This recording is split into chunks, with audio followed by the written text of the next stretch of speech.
નેત્રંગ તાલુકાની ચાસવાડ સ્થિત દૂધ ઉત્પાદક સહકારી મંડળીમાં થયેલ કરોડો રૂપિયાના નાણાકીય કૌભાંડ અંગે સહકારી તંત્રએ આકરું વલણ અપનાવ્યું છે, જેના કારણે ભ્રષ્ટ પૂર્વ હોદ્દેદારોમાં ભારે ફફડાટ વ્યાપી ગયો છે. શ્રી નેત્રંગ વિભાગ દૂધ ઉત્પાદક સહકારી મંડળીમાં અંદાજે 3 કરોડ 19 લાખની ગેરરીતિઓ સામે આવી હતી, જેની ઝીણવટભરી તપાસના અંતે કુલ 1 કરોડ 69,85,877 રૂપિયા 63 પૈસાના જંગી રકમની વસૂલાત માટે જે તે સમયના કમિટી સભ્યો અને ડિરેક્ટરોને વ્યક્તિગત રીતે જવાબદાર ઠેરવવામાં આવ્યા છે.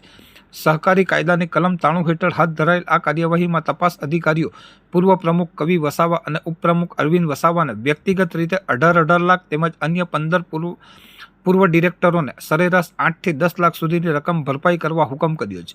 પશુપાલકોના પરસેવાની કમાણી પર તરાપ મારનાર આ હોદ્દેદારોએ આદિવાસી સમાજનો વિશ્વાસ તોડી માત્ર સત્તાનો દુરુપયોગ જ નથી કર્યો, પરંતુ સહકારી કાયદાના નિયમોને નેવે મૂકીને ગંભીર આર્થિક ગુનો આચર્યો છે.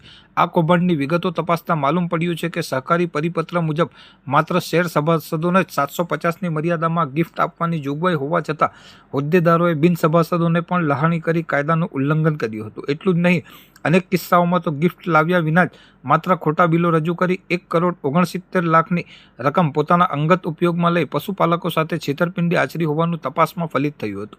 આ ગંભીર નાણાકીય ક્ષતિ બદલ તપાસ અધિકારીએ સ્પષ્ટ કર્યું છે કે આ રકમ માટે સંસ્થા નહીં પણ હોદ્દાની રૂએ વ્યક્તિગત જવાબદારી રહેશે.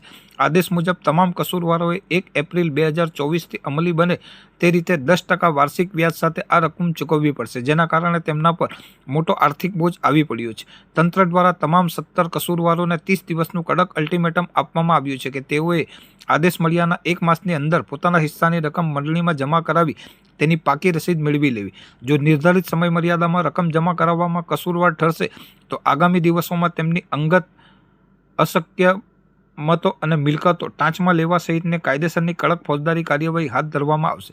પશુપાલકોના લોહી પરસેવાના નાણાં ઓળવી જનાર તત્વો સામેની આ લાલ આંખથી સમગ્ર સહકારી આલમમાં એક દાખલો બેસશે અને ગરીબ આદિવાસી સભાસદોને ન્યાય મળશે તેવી આશા હવે જાગી છે.